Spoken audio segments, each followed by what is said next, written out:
This has been set up. It's been a plan of Michael's. I believe that Michael probably thought that, and maybe hoped that Elvis would come back. It would be the greatest comeback in world history. And Michael probably thought, except I'm going to do it, except I'm coming back. Ladies and gentlemen, Finale of America!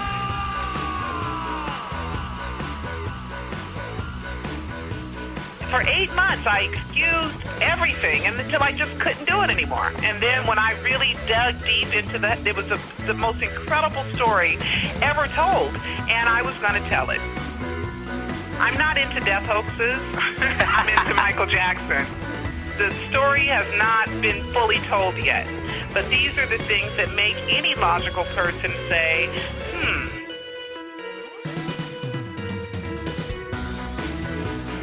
And now, ladies and gentlemen, Finale of America Audio with your host, Tim Banal.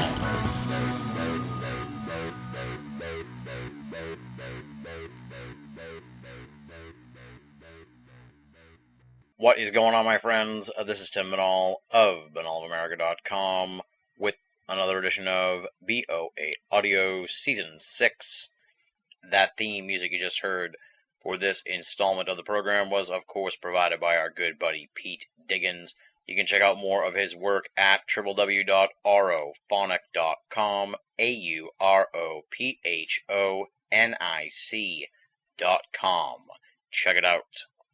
No in-house notes this week, no pressing BOA news, so let's just roll on in to this edition of the program. This time around here on the show, we are going to venture into the world of pop conspiracy with our guest, Pearl Jr., who is the creator of the film Alive, Is Michael Jackson Really Dead? Beyond the really amazing material here in the program this week, the cool thing about this show is that you can check out Alive, Is Michael Jackson Really Dead? On Netflix. So all the folks who are listening right now and are Netflix subscribers, you can head on over to their streaming feature and check out Pearl Jr.'s film as a sort of supplement to this episode. What you're going to hear this week, of course, explores the theory that Michael Jackson, the king of pop, faked his own death. And in this engaging conversation, Pearl Jr. is going to explain how she came to believe that Michael Jackson faked his death, and will outline the many aspects of his demise which raise serious suspicions and suggest that there may be more to the story than the mainstream media has been telling you. We're going to cover the controversies over Jackson's middle name on his death certificate and autopsy, the alleged final photo of MJ in the ambulance before he died. Along the way, we're also going to examine the theory that Michael Jackson was murdered, and we'll ultimately explore why and how Michael Jackson would fake his own death. Now, I know a lot of folks out there are probably rolling their eyes right now, wondering why we would tackle such a controversial, strange, foolhardy topic as the Michael Jackson death hoax. Well, all I'm going to ask is that you have an open mind and keep on listening and listen to what Pearl Jr. has to say, and then make up your own mind at the end of the show as to whether Michael Jackson really is dead or alive. Altogether, it is an episode which provides some tantalizing food for thought, and additionally some water cooler conversation that will be sure to spook your coworkers, as Pearl Jr. joins us to delve into the Michael Jackson death hoax theory. For those of you unfamiliar with Pearl Jr., allow me to provide you with a little background on her. Pearl Jr. is the producer of the films Behind the Scenes at the Michael Jackson Trial, Barack Obama, The Power of Change, Michael Jackson, The Trial and Triumph of the King of Pop, and Alive, Is Michael Jackson Really Dead? She's also the author of the book Pseudocide, Did Michael Jackson Fake His Death to Save His Life? And she has served as a credentialed reporter for Michael Jackson's 2005 child molestation trial, and is currently covering the involuntary manslaughter trial of Dr. Conrad Murray. Her website is www.michaeljacksoninsider.com. Pretty simple, all one word, michaeljacksoninsider.com. Check it out. With all that said, my friends, let's get down to business and rock and roll. This interview was recorded on September 26, 2011. Pearl Jr. talking about the Michael Jackson death hoax on BOA Audio Season 6. Ladies and gentlemen, welcome to another edition of BOA Audio Season 6. And we have got a very compelling program for you here this week. Very excited about this one. Our guest is Pearl Jr., and she is the woman behind the film Alive. Is Michael Jackson Really Dead? As well as the e-movie book titled Pseudocide, Did Michael Jackson Fake His Death to Save His Life? And her website is michaeljacksoninsider.com. And she's put together a pretty fascinating and thought-provoking case here that what we all saw play out in the media back in late June of 2009 with the death of Michael Jackson really wasn't the whole story, and that there is a really amazing story that's going on that, of course, a lot of the world hasn't heard about yet. But we're going to get into all that here tonight on the program. Very excited about this. I've seen the movie Alive, Is Michael Jackson Really Dead? A couple of times. Watched it this summer on Netflix and was like, I have got to talk to Pearl Jr. sometime soon. And then when I knew we were going to tape this interview, I sat down and watched the movie again. Still very compelling stuff. I actually watched it, had my mother in the room, so it's a good litmus test. And by the end of the movie, she was looking at things a lot differently. So I can't recommend this enough. I mean, this really, I know a lot of folks out there probably rolling their eyes. Give it a chance, folks, because there is some tremendous information in here and a lot of stuff that will really make you go, You're going to learn about a lot of that here tonight. Welcome to the program, Pearl. It is a pleasure, and I'm really looking forward to talking to you. Yeah, I'm glad to be here, Tim. I'm glad to be talking about the other side of the story. Absolutely, absolutely. I had sort of, figured that this, like you said, other side of the story was out there, but I hadn't heard it, put all together until I saw your movie. So it was like, wow, there is this camp out there that thinks this, and they've really put together some amazing material here to give you some food for thought. Before we sort of get into this story, let's talk about Pearl Jr. Give us a little bit of a bio, a background. Who is Pearl Jr., and how did you get mixed up in all this? Well, I'm an activist. I'm an author. I write books. I'm, a professional corporate woman and quit corporate America pretty much to start my own production company, become an author, and change the world.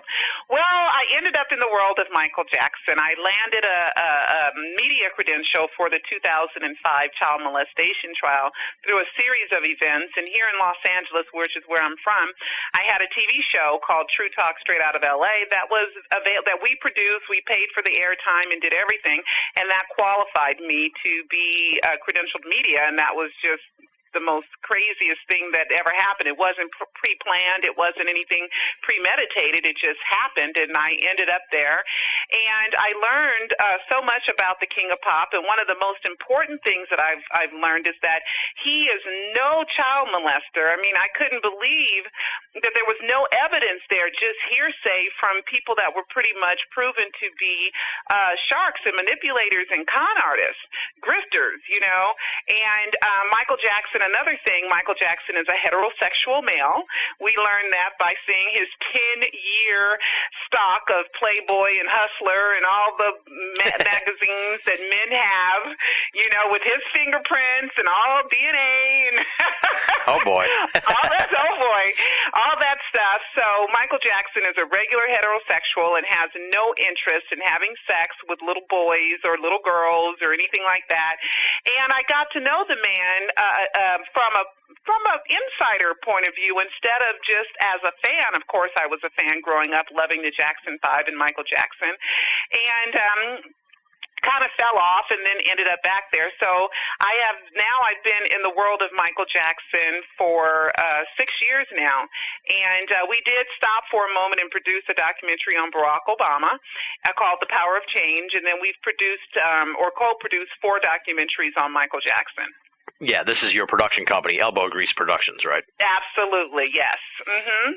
And like I said before we got into the interview, I gotta ask just so I don't get the questions about why I didn't. What's the nature of the name Pearl Jr.? It's very sort of different. Is this like an artistic thing, or is this what's the connection here? It's real. I have the same exact name as my mom. Okay. And my mother and father had 3 girls in a row, and my father was hoping for a boy, and he wanted to name him Junior after him.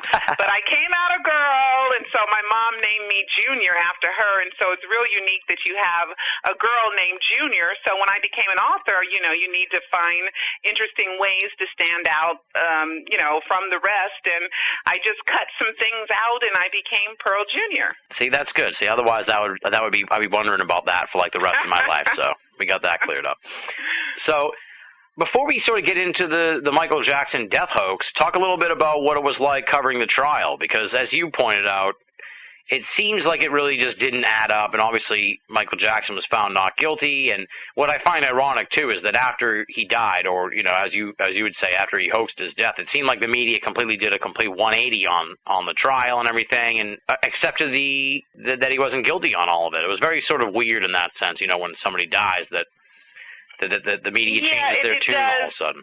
When someone passes it does make you very sympathetic, but the facts, when you think about the facts and you learn what happened, and we produced a documentary called Michael Jackson, The Trial and Triumph of the King of Pop, in which we tell the facts of the story, and we tell you what the big media wigs left out. And one of the most important things that happened in '93, a lot of people think Michael paid for that, and there was been research saying that Michael's insurance paid that $20 million, and the kid has come out reportedly and said Michael never touched him, and so way back from '93 it was a lie, and then the allegations 10 years later in 2003 was nothing but a copycat. It was kind of like a family of grifters who wanted to hit Michael at his Achilles heel, and they just copycatted and figured he would pay, and he said, no, I'm fighting it, and he was just tired of everybody just dogging him. Michael's a really super nice guy. Really all he wanted to do was entertain people, and his life got complicated, so complicated, when all he really wanted to do was sing, dance, and make people happy, and then later in life he wanted to create film, and we pretty much called the media out on how they made him guilty before even the trial started, and how, the executives and media companies picked and choose what information to cover. But Michael in the girly magazines, and Michael and no proof whatsoever, and another thing, and I don't want to psychoanalyze this too much, but all the kids that Michael hung out with, none of them grew up to be gay. All of them are heterosexual, womanizing, love girls type of boys, Yeah. So, I mean, if that is a sign, that Michael wasn't wooing these boys and making these boys fall in love with them, and then, having sex, with him, that it never happened. And all the kids came in, all the other boys that he hung out with said, Michael never touched me, called Macaulay Culkin,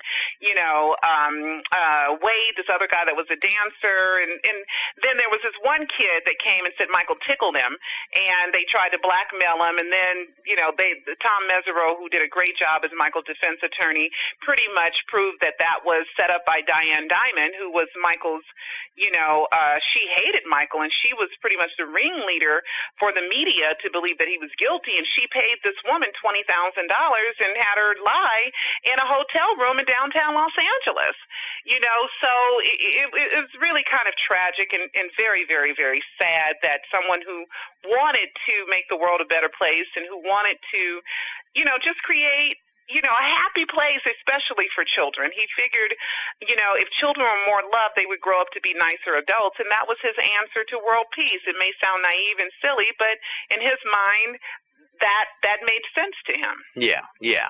Well, yeah, because I had seen some excerpts from the Aphrodite Jones book, too, that's like, the mainstream media, they were sort of, they wanted Michael Jackson to be found guilty because that was like a cash cow that would keep producing more and more material for them over and over and over again. Michael Jackson in jail, jailhouse interviews, all, people would give insider accounts on what he was like in jail. It was like they had plans for years and years and years of material to glean off of his misfortune. And Aphrodite, is a good friend of mine, and I met her during the 2005 trial, and she was anti-Michael during the trial. And one time she came in and she was sunken down in her seat, and she decided to sit next to me for whatever reason right before trial started.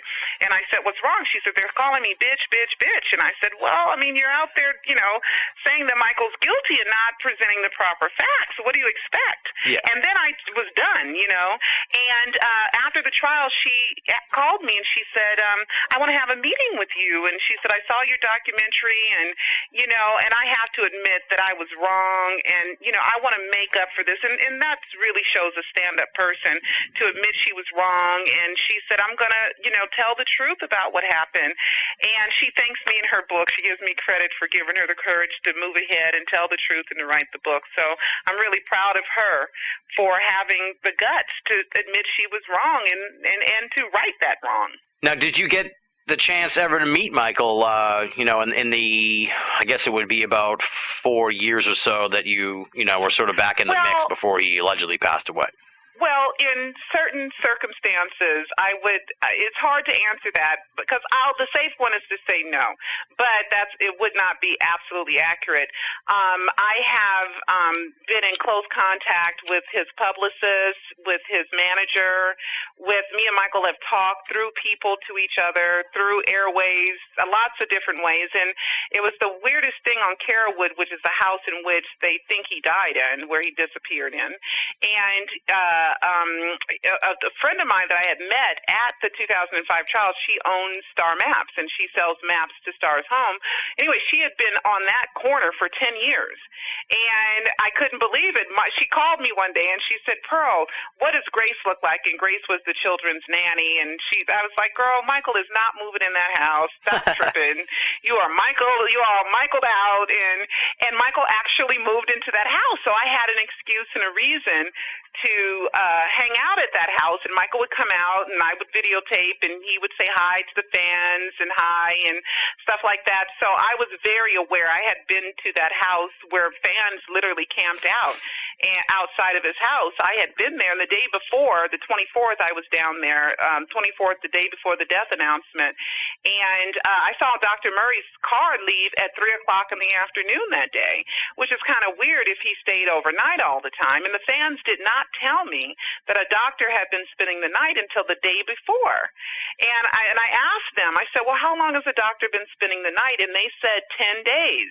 And then when I go to the preliminary hearing, I'm hearing that he's been getting propofol shipped to his baby mama's house, his girlfriend's house, since April 6th. And I'm wondering, why didn't a fan tell me? The fans would tell me a lot of stuff that would go on because they trusted me, because I was one of the only people during the trial that really stood up for the truth and really went against the system and really stuck to the side of justice and truth and honor and just having some, dignity in what you do.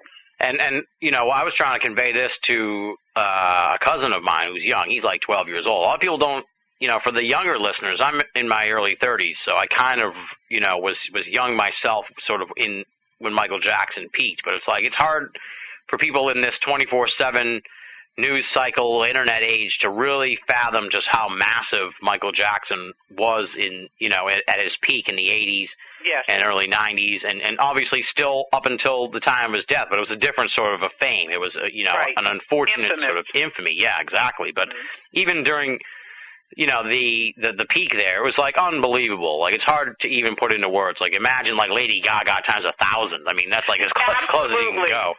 Yes. I mean, he was that big, and this was back in the day when you wouldn't really get celebrity coverage on TV as much as you do now, not nearly as much, and it was all Michael Jackson all the time when he was at his peak. So it was and no a different internet. world. Exactly. No internet back then either. Mm-hmm. Exactly. Now let's fast forward to June 25th, 2009. Where were you when you heard the news that Michael Jackson had died, and at what point did you start to think there's more to this story than we're being told? I was at UCLA Hospital. Linda, the map lady who sells house, she called me 2 minutes after the ambulance went into the house. And she said, Pearl, an ambulance just went into Michael's house. And I was like, oh my God, what could it be? And, then she called some other fans, Michael's publicists. I think she even tried to call Joe and inform the family that an ambulance at the house. Now, I'm the first person in the world news agency to tweet that something was wrong at the house. I tweeted it at 12:43, and it took me a few minutes because I didn't want to alarm the fan base prematurely. So all I tweeted was an ambulance just went into Michael's house. Don't know what for. I was thinking maybe the gardener cut himself or something. The last thing I was imagining that Michael Jackson could be in distress. Mm-hmm. Now, because I was just there the day before, like I said, and the fans told me Michael was fine. I saw the choreographer go inside the gate. I saw Dr. Murray leave, and I didn't know who Dr. Murray was. I didn't have any idea until on the news a day or two later they showed his car being towed from there, and I was like, oh my God, there's his car. That's the same car that I saw leave. So I was under the impression on the 24th that Michael was fine. So I immediately got dressed after I got the phone call, and I talked to a few other people. I called Joe. His message was full. I called Michael's brother Randy, and I was trying to get in touch with the family, saying that an ambulance is at the house, but of course they already knew. Mm-hmm. And so I decided to go to the house. I'm almost there, and Linda's assistant called and said, Pearl, go to UCLA. The ambulance just left. Go to UCLA. And I hadn't yet. So it wasn't a detour or anything. I was still on my way because UCLA and Michael's house are only a few minutes away. Yeah. So I went ahead and went to UCLA. And when I got to UCLA, it was quiet. I only saw one fan there. The SUVs were there, two dark blue SUVs. One of them still had on their hazard lights. And I was looking around for people, and I saw one girl named Talithia, and I just fell in her arms and said, what's going on? What's happening? And she said, it's not good. And then I just watched the crowd swell, and people, friends and the media and everyone was calling, asking me what was going on and is he okay? I saw Catherine go into the hospital, and I just watched the crowd swell. My cell phone lost a charge, which was horrible. Then I was interviewed by media sources, and at that time it was either a coma, then it became he died of cardiac arrest. And I remember saying if he died of cardiac arrest, he died of a broken heart, because the world really did break the heart of Michael Jackson. And then I heard that he had died, and I was just absolutely devastated.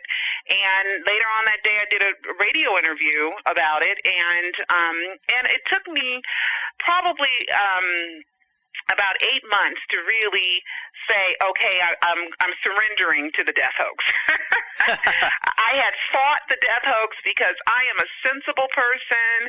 I am someone who doesn't believe in conspiracies easily, without proof and without knowledge. The first thing people say is, oh yeah, just like Elvis, and that's a natural reaction. And even Cecil, who is my fiance and my business partner, I would have to be on the phone whispering because he thought I was crazy, talking about the clues of the death hoax. And then in his library, in his collection of books, guess what I find? It's Elvis Alive book, right? Okay, it's Elvis Alive, and that's why the book is in the documentary, because we had that book in our library. And then I just decided after 8 months, and I could no longer excuse the multitude of clue after clue and inconsistency and things that didn't make sense, and the setups and the evidence, and it just all was just overwhelming. And fans were calling me, asking me to check into it. Please, Pearl, listen to us, please, please. And then I decided 8 months later, when I had looked up this website, domains, I went into the website domains, and there was a website domain called comebackmichaeljackson.com and Michael Jackson Comeback. And one of them was registered on June 25th, 2009, which is awfully peculiar. Why would Comeback Michael Jackson be registered on the day he died? And then Michael Jackson Comeback was registered on Valentine's Day in 2007. And Michael made a point, and this is it, to say it's all for love, LOVE, and that became kind of the part of the promo package. It's all for love, LOVE. And if you you know anything about Michael Jackson, he loves clues and practical jokes and pranks and all that stuff. So at that point, I just decided to dive into the death hoax and write the book Pseudocide, and read the Is Elvis Alive book, and I'm 3/4 of the way through it. I threw the book across the room and went, no way, because it was exactly the same story. I could not believe all the parallels. It was as if Michael followed that book like the Holy Grail. Like, it was unbelievable. And I read that book in one day, and then I started writing the book Pseudocide, and I've been a believer ever since. You make a compelling case in the film. So, I mean, I can't, the jury's out, I guess you could say, for me. And before I was, I looked at the thing on Netflix, and I was like, what is this? This is stupid. This is silly, old brother. I don't call anything stupid. I've been doing this too long to think anything is stupid at this point. But it was like, what? This is outreach, I guess, the best way to put it. But after I seen the film, it was like, well, there's a lot there that's pretty interesting.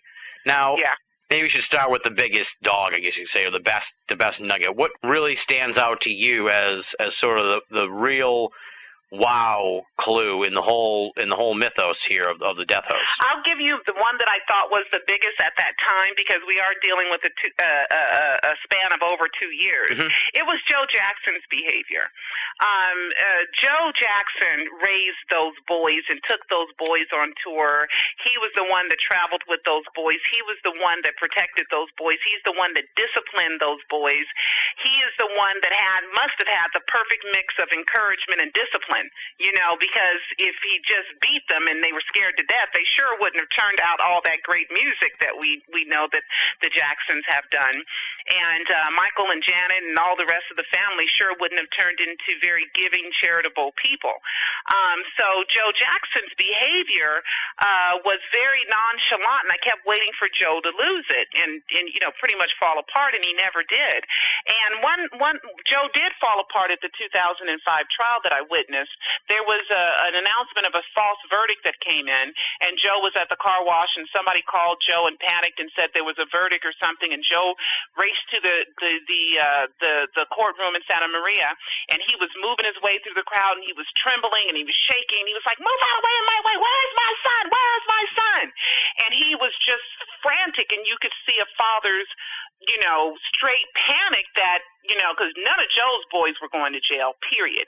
And Joe's boys were not joining gangs, and Joe's kids were going to be successful, and Michael, and Joe was absolutely a mess, and he was going to pretty much tear anybody apart if they tried to take Michael from him. Mm-hmm. And once I saw that, I knew the love that Joe had for his children, his family, and especially Michael.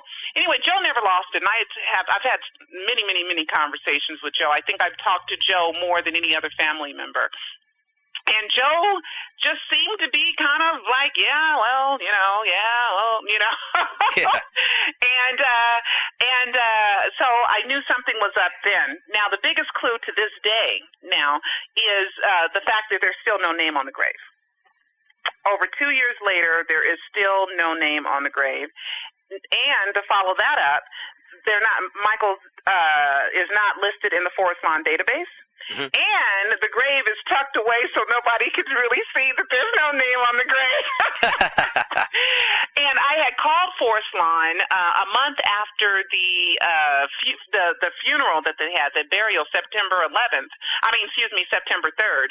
And I called in October of 2009, and I asked, fans had told me, Forest Lawn is denying that Michael's there. And Forest Lawn, I said, well, where's Michael's grave? And they said, look, we don't have Michael's body, and we've never had it. That is what Forest Lawn told me. Then wow. I talked to some Forest Lawn people just recently, and they told me that on the burial, September 3rd, I remember that because it was a Temptation song, the day my daddy died, it was September 3rd. So that's why I remember it's a Temptation song. Okay. But anyway, they said that no personnel worked that day except executives. Everybody had to take the day off. Okay, nobody was allowed on those grounds. It was secure, And, even the lady at Forest Lawn is like, yeah, something weird is happening with this death of Michael Jackson. So that's the biggest clue to me, is no proof of the burial. And then we can go on and on, no open casket, the ambulance photo's fake, Yeah. Well, we'll get into all that as we go along here. Now, what I find interesting, so they're saying that the body's not there at all. They had told me in October 2009, they told me, we don't have Michael's body and we've never had it. Wow. See, that's revelatory. I mean, you can't even put words to that. That's strange. And that still didn't sell me. You got to remember, that's June, July, August, September, October. That's 4 months. I wasn't convinced until February. Right. Well, I'm going to throw some devil's advocate, points here as we go along. Because, I mean, what if part of me thinks, that I guess, I come from having seen all this sort of play out in the media, and I've seen Joe Jackson sort of get this bum rap as this jerk. So to me, it my skeptical mind says, well, maybe he sees the opportunity that comes out of the death of his son here, that they're going to be able to really develop this into their own cottage industry. And so that sort of colors his perspective, and maybe the family's got the body and they're planning on doing something, Elvis-esque with it and turning Neverland into sort of the Graceland of the West, if you will. Well, then tell us that. Don't lie, and have, flowers sent up to Forest Lawn and all this stuff. Say, Michael is in we buried him somewhere else, but they've led us to believe that he's buried there. I mean, that's what, that's so they've true. had a memorial there. They've had 3 ceremonies, and at none of the ceremonies was the casket ever open. And I like to add that Catherine nor Joe have seen the dead body. Interesting. Okay. Jermaine and LaToya supposedly have, and some few other people, but Catherine and Joe have not ever said that they've seen Michael's body dead. Well, now, I was going to get into this towards the end of the interview, but I feel like I want to ask it now, so we're just going to get into this. Now, have you, you're putting this story out there. Obviously, it's around on the internet and everything, but you've really sort of put it all together in an amazing way. Have you heard from... and you don't have to name names or get too specific here, but have you heard from either family members or close associates who sort of say, on the sly to you, hey, Pearl, you're on the right track, or even dissuading you from it and saying, hey, Pearl, you got to let it go, he's gone, or something like that? Have you heard any reaction really from the Michael Jackson camp? Well, insiders that work for the Jacksons, when I did my first book, Pseudocide, Did Michael Jackson Fake His Death to Save His Life, in May 2010, Michael's manager, Ramon K. Bain, who was his before, all the This Is It manager with Leonard Roll and Frank Delio, she was his manager and she was his publicist from 2003, I believe, to 2008, the end of 2008. And she had a radio show, and she called me and had me introduce the book, Pseudocide, on a radio show, okay? And I thought that was very odd timing and, stuff like that. I would not ever put the Jacksons in a situation where I would make it very uncomfortable for them. So I wouldn't ask, because if the modus operandi is Michael is dead, I mean, what do I expect? I mean, am I an idiot? They're gonna be the ones that reveal that Michael isn't. But I've had conversations with the Jackson family publicists about the death hoax, long conversations about it. I've had, after my book Pseudocide came out, I was asked to help promote this event called Forever Michael, in which Catherine and Tito were, it was for Catherine's book, Never Can Say Goodbye, and Tito performed, and Genevieve, Randy's daughter, performed, and the family was there. So I've been involved in Jackson family events, and I wouldn't dare put them on the spot because it's a wink, wink, nod, nod thing. Yeah. So I cannot say that they've ever told me that Michael's not dead. I can just tell you situations in which they've involved me. Okay. Yeah. Okay. So you kind of know what to do. Exactly. And then there was one incident with Jermaine. And I think, and it was funny the timing of this, Jermaine has come out and said that Michael is dead. And he told that to the death hoax community. And then 2 days later, Jermaine releases the cover of his book. And then within that same week, he pays off his child support, And then Jermaine says, oh, don't worry, believers, we're all one. We all love Michael. So he kind of recanted all that. And then in Jermaine's book, one of the heartbeat of the death hoax community is the middle name, which is kind of like from the Elvis thing. Elvis Aaron Presley, 1A or 2 A's, and that's why people didn't believe that Elvis was really dead because of the wrong spelling of the middle name. Now with Michael, his middle name is Michael Joe Jackson. Yeah. And all the death documents have Michael Joseph Jackson. And in Jermaine's book, even though Jermaine talks about his brother and his brother being dead, there's a wink, wink, nod, nod on page 43 in which Jermaine says, I don't know where the rumor came from that Michael's middle name is Joseph. His middle name is Joe, as on his birth certificate. So, and that's to us believers that we know what that means, because the death certificate, the autopsy, the will, even the estate has Michael Joseph Jackson. So there's a lot of weird things going on because, his real name is Michael Joe. So correct it. The autopsy says that the body was identified by a driver's license. I mean, come on, please. Michael has one of the biggest families in the world, and it's identified by and where did he get the driver's license from? He was supposed to be in a hospital gown and pretty much nude, So where, what pocket did he have the driver's license in? And his driver's license says Michael Joe Jackson. So does his passport. Even the passport that is still yet to expire has Michael Joe Jackson on it. So why, if they identified Michael with the autopsy with the driver's license, why does the autopsy say Michael Joseph Jackson? Well, that's the $1 million question here. Is that if it's a death hoax, do you think it's some kind of like legal way of sort of circumventing the legalities of it, or like what would be the reasoning behind that? Yes, I do believe that. I totally, because during the 2005 trial, Tom Snedden, who was the prosecutor, who really pretty much stalked Michael and was obsessed with taking Michael down, discovered before the trial began, but during all the preliminary stuff, that Michael's middle name was Joe. So you'll see preliminary hearing documents under the name of Michael Joe the People versus Michael Joseph Jackson, and then you find out that it's changed to the People versus Michael Joe Jackson, and the FBI even confirmed that Michael's middle name is Michael Joe Jackson. His name is Joe. Catherine has confirmed that his middle name is Michael Joe Jackson. Joe has confirmed it. LaToya has confirmed it. Jermaine has confirmed it. His name is Michael Joe Jackson. So, so maybe all this stuff with Joseph, maybe that is the dead body's name. I don't know.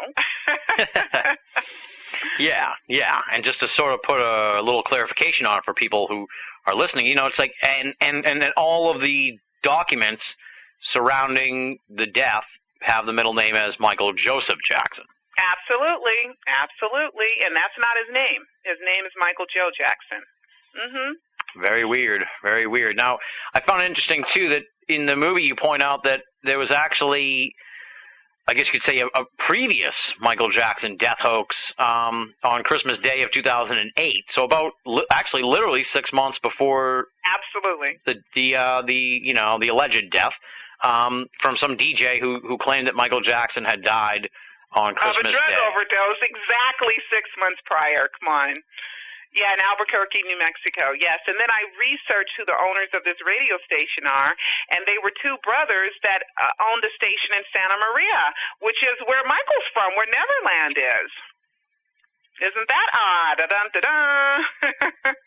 Interesting. So maybe this was something that was floated out there to either test the waters or what? Who knows? It was absolutely set out there to test the waters. This has been set up. It's been a plan of Michael's. I believe that Michael probably thought that, and maybe hoped that Elvis would come back. It would be the greatest comeback in world history. And Michael probably thought, except I'm going to do it, except I'm coming back. Elvis didn't. You know, he's going to one-up Elvis. You know, he's going to one-up the Beatles. He's going to one-up. Michael's going to be the greatest. Michael is one ambitious dude. Interesting. Well, we're going to get into that if he's going to come back and what you think of all that in a little bit, because I'm interested in that, because obviously that would be one of the biggest stories of all time if Michael Jackson returned. Who else could do it? I know. and another thing I found interesting from the film was the alleged last photo in the ambulance. You make a fantastic case that this is a fake, and I never even.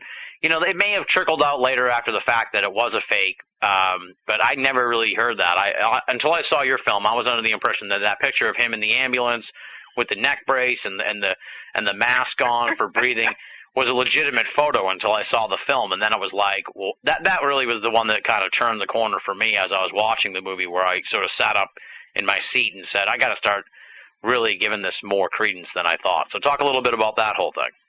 Yeah, even Joe Jackson's attorney, Brian Oxman, who's been a family attorney of the Jacksons for over 20 years, and I know Brian, he even said it's a fake, you know. And why would you fake it? I mean, what would be the point of faking it? You know, the guys who had already traveled and took a lot of pictures of Michael, National Photo Group, you know, it's well documented that they photographed Michael for more than 10 years. And then you got the picture of a guy taking a picture of the ambulance. And then, you know, the other thing that makes the ambulance real fake, and when I went to the preliminary hearing, this is when I discovered this. The EMTs, you can only see their hand in the back of their head. You know, their faces are not in the photo. Mm-hmm. And so when I went and I saw the preliminary hearing, this is after I finished producing a live Is Michael Jackson Really Dead? And after, you know, Pseudocide had been out for 6-7 months. I went back and I looked at the photo. I was like, look at that. They were smart enough not to put the EMTs' faces in the photo. How coincidental and convenient is that? Yeah, it comes from a picture of Michael laying on the floor at a concert. And what they do nowadays, Photoshop is so easy, and technology is really pretty fascinating what one can do with technology. And there was a picture of that picture on an EMT official website, except for the real victim, their face was blotched out. And so I guess and then also the EMT guys, one of them used to work for the Beverly Hills Fire Department. Now he's a trainer, and this picture came from a training website. The coincidences just get wilder and wilder. And they just superimposed that picture there. And then it looks like Michael had a neck brace on. And then if you look at the balloon, it's not really over the full mouth and the nose. And, you know, it's just, it just gets ridiculous once you, and then there's a vein. You can see the vein, the veins were supposed to be collapsed. He's supposed to be dead at the house. But, and another thing, Dr. Murray refuses to allow the EMT to pronounce Michael dead in that house, and refused to sign the death certificate as well. So at UCLA, this doctor, Rochelle Cooper, who one of the fans sent me her medical license, and it says M for male, but I know she's a female, was there when she testified, and she had to pronounce him dead, you know, because Dr. Murray refused to. Yeah. Interesting. Very, very weird stuff. And see, it just goes to show you that what you see in the mainstream media, oftentimes the corrections end up on page Z or something like that. Like I said, they may have cleared up this whole thing about the photo that I never heard of. I've never seen any major media clear up about the photo. The fan base, Michael Jackson fan base, it's well known, you know, even Brian Oxman, and a lot of people have said it was fake. So, you know, there's enough information if anybody wants to search it out on the internet that it is fake. And everything that I say, I do provide evidence and proof in that movie, and also in the Pseudocide e-movie book as well. Right. Now, talk a little bit about the Elvis death hoax. Are you a believer in this, or is this something that you think Michael just was inspired by the mythos of that? I think he was just inspired by him. I'm not into death hoaxes. I'm into Michael Jackson. Okay. You know, and there are some bizarre things about Elvis's death, and you know, you could take them or leave it. When I read the book, Is Elvis Alive? It was pretty interesting, but it doesn't hold a candle to the plethora, the myriad, the vast amount of Michael Jackson's not dead information. Yeah. His pales in comparison. Yeah. Well, it's pretty overwhelming stuff. There's a lot in the film that you just hit us with so much stuff in there that it's like. Wow. And the Pseudocide movie book that was written 6 months before, it has double the information. Oh wow. The Pseudocide there's more. There's more information. I just couldn't. I figured it was already information overload, and I figured, you know, for the mainstream people who are seeing this for the first time, I couldn't put everything in there. It would be too long and it would be too complicated. So I just took the best of the best information and put it in there. Okay. And I thought also it was interesting. You lay out a lot of clues that are in the film. This is it, and especially the thing with Gilda, which I thought was just like really weird. In and of itself. Yeah, isn't that something?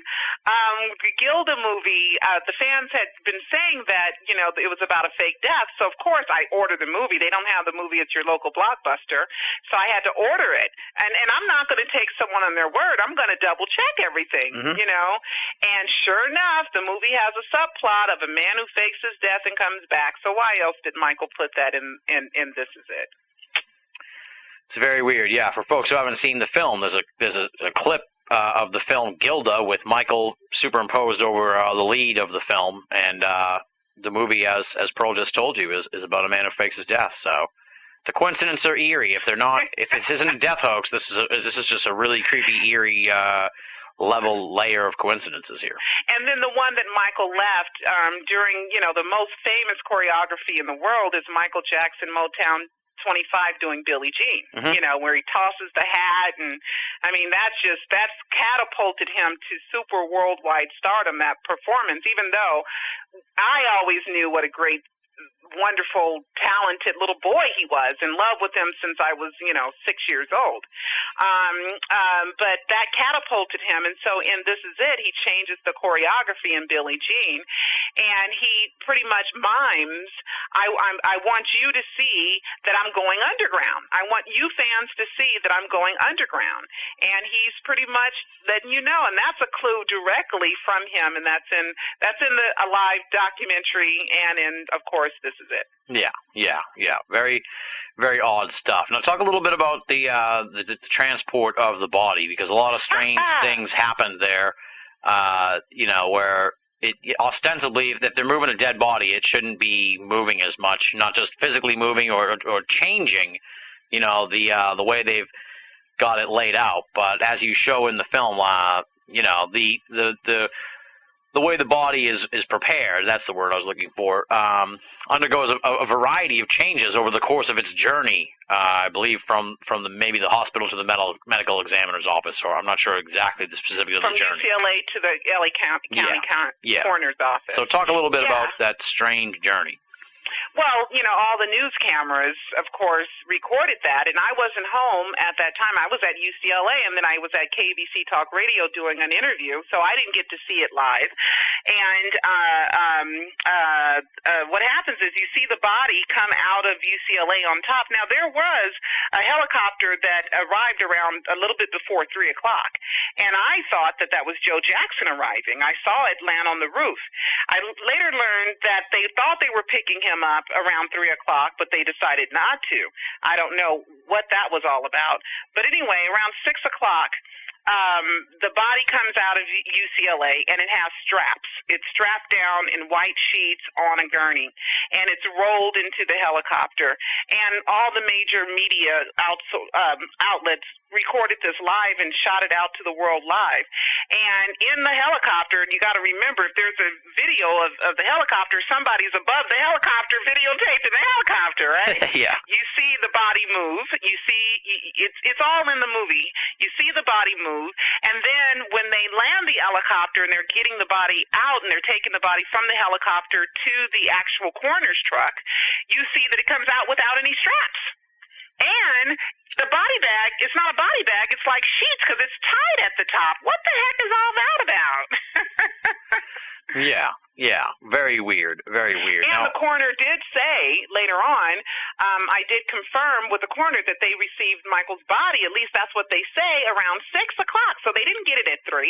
They got it at 6. So it's all just so bizarre. I mean, nothing, what went right? I mean, nothing. The surveillance videos are missing from Michael's house. The police erased the surveillance videos on June 25th. Are you kidding me? Well, now I'm going to go back to the devil's advocate point of view here, just briefly, and ask, maybe the point of view of the family here is that Michael Jackson's dead. He dies. This is the day he dies, and they desperately want to avoid an Elvis-like National Enquirer situation where why would they? Because they don't want the photo of his dead body getting out there, and maybe they just stand against that sort of thing. I know I probably wouldn't either if I was. You mean like open casket? Yeah, or, someone from the medical examiner's office sneaks a picture and sells it to TMZ or something like that. So they had to be, like, ultra secure about transporting the body or something like that. I'm just throwing out here the devil's advocate perspective. Sure, of course. What do you think about that theory?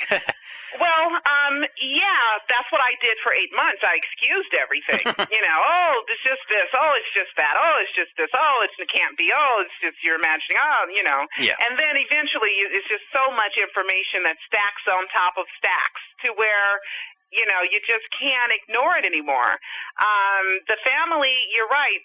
Elvis did have an open casket, though. Okay? Yeah. And some people thought it was a wax figure because the casket weighed 900 pounds and they thought an air conditioner was in there so it wouldn't melt in August's heat, in the heat of August. But with Michael, there was no open casket whatsoever. So I don't know what the family was thinking, what was going on. Of course, you don't want to be morbid, but Michael was not injured. You know what I mean? It wasn't like he died in a car crash and he was mangled or, he had been out of the public eye for years and he just looked awful. We see This Is It. The performances in This Is It were recorded on the 23rd and 24th. So we know what Michael looks like the day before the announcement that he died. We know. We have video proof of what he looks like the 23rd and 24th. So Michael looked great, and if he fell asleep, if he died in his sleep, he looked great. Right. I don't mean necessarily that there would be like an exploitative picture of something gruesome. I just mean, that maybe they just didn't want someone taking, you know what I mean? How it's like, of course, with the media, they're always trying to get. Well, look at the faked picture from the ambulance. It's kind of like the same thing. It's right. So one picture like that got out, whether it was legit or not. Obviously, you're saying here that it's fake, but. You know what I'm saying with regards to the question. It's just sort of like maybe the crazy thing is that's the only picture that got out. It's fake. Right. That's the point. Okay. The media's pretty good. Mm-hmm. Exactly. Yeah, you'd think it would stand to reason that the media would have gotten other pictures. So it's either there was. And why? And the cameras today, click, click, click, click, click. They take 10 pictures in a second. And why was there only that picture? And then there is another picture of the ambulance where things are moved just a little bit. But them being professional recording Michael, there should have been, a whole film of them. Click, click, click, click, click. If you get one, you should have 10. Yeah. Mhm. So why do you think that then? That Well, because it's fake. The picture's fake. It's been proven that the picture is fake. So there's no picture of Michael Jackson in distress or dead that exists. Now, with the hearing that's coming, and I am going to be credentialed media to cover the Conrad Murray involuntary manslaughter trial, they're supposed to be showing a few autopsy pictures. Now, there was a movie that's Autopsy, Michael Jackson, that the fans had protested, and it was supposed to air in Europe somewhere, and they decided not to. Well, anyway, with this movie that didn't air, there's supposed to be this body of Michael Jackson dead, half bald, and this, that, and the other, and they released the dummy of a dead Michael Jackson picture. So I don't know what we're going to see in court and what the autopsy pictures are going to show. I have no idea. Yeah. Well, we'll get into that in a minute. Now, that kind of what you're saying here about Conrad Murray does lead sort of to what you say in the film. That the MJ fans, there's a couple of camps involved here. The camp that you're a part of, which is the death hoax, and then there's the camp that says that he was just murdered and murdered for financial gain, ostensibly by all the people that stood to gain from his death, who had control over all the recordings and the library and everything else that his massive estate. So what's your take on the murder theory? Because clearly that has a little more mainstream traction, obviously, with this trial and sort of the suspicions that people have. If Michael Jackson is dead, then I believe he was murdered, because the death is just the most stupidest, ridiculous thing I've ever heard in my life.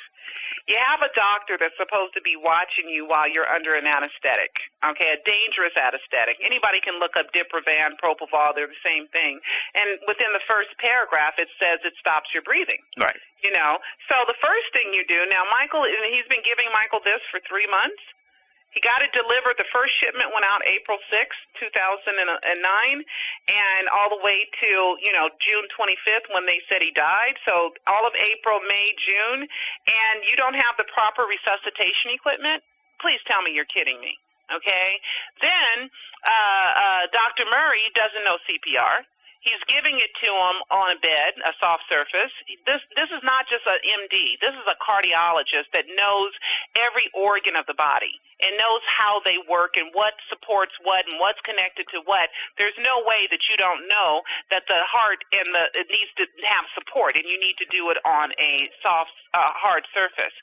Then Dr. Murray, and I'm in the preliminary hearing, and I hear this under oath, says to one of the security, I gave Michael CPR, but I don't mind. He's a friend. What doctor says a mouth-to-mouth resuscitation? What doctor is making a disclaimer about germs or homophobia or whatever by saying, I didn't mind giving him mouth-to-mouth, he was a friend? I mean... That's just weird, yeah. A doctor would not say that when someone's under distress. A doctor would, because a doctor is not thinking anything like that except breathing air and breathing life into a human being. That's all a doctor is thinking. He's not thinking anything. I mean, that's kind of like, when a woman's getting her exam and a doctor makes a sexual comment. You don't put those together, period, right. Ever, because it's medical. Exactly. Yeah, it's medical. It's nothing but medical, and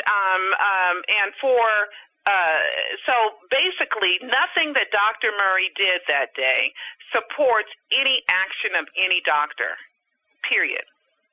Even if he was high, drunk, out of his mind, it still is such a level of negligence that it has to be murder. You see what I mean? Yeah. Because 2 months, I mean, I can understand Michael being desperate for propofol night 1, night 3, night 7, and you going, we better get that machine, Michael. We better get that EKG machine, Mike. We better get, make sure that pulsometer is in this room and hooked up. We better make sure that I have the tabs to put on your brain to monitor your brain activity, and Michael loving his children. And Michael was pretty much very astute, very smart when he came down to medicine and medical stuff. Michael read a lot. Michael's very intelligent, knew a lot of information, and he would not allow that, because really all you have to do is order it, emergency order, quick order it, or send somebody, the security down to go pick it up. Yeah. And bring it and have them deliver it. You can do overnight on things. If you can get anything overnight if you have enough money. And Michael Jackson had plenty of money, so there wouldn't be any... He had plenty of money when he passed, because in November, December 2008, he had refinanced his debt, and he cashed out over $30 million. He paid a lot of debts, and even Dr. Tomei turned in, I think within 30, 45 days after the death announcement, $5.5 million of Michael's money. Oh, wow. So it wasn't a fact of not affording. Period. So the level of negligence, if Michael Jackson is dead, it has to be intentional and murder, in my opinion. We gotta spread this stuff around. Let's put it on the internet. You're listening to Banal of America Audio. Great heavens! What kind of radio show is this? It's like the best show ever. And if it was murder, then who are the guilty parties theoretically, or speculating on that? Who would really want Michael Jackson dead? The people that would control the estate? Well, let's put John Branca, who was Michael's attorney since the 80s. And John Branca and Michael had a falling out in 2003, and Michael fired him. And there's a copy of the letter in the Suicide book. And John Branca and John McClain are executors on the will. And there was Barry Siegel, who was also an executor on the will, but he got fired too. Anyway, Branca was not supposed to have any of Michael's paperwork, a will, nothing, because he was fired, and the letter in 2003 states, and give all my paperwork to Mr. LaGrange, which was the attorney after that. Then Tom Mesereau got all the paperwork, and I've talked to Tom. Tom and I are friends, and Tom Mesereau, Michael's defense attorney in 2005, said that he never got the will, okay?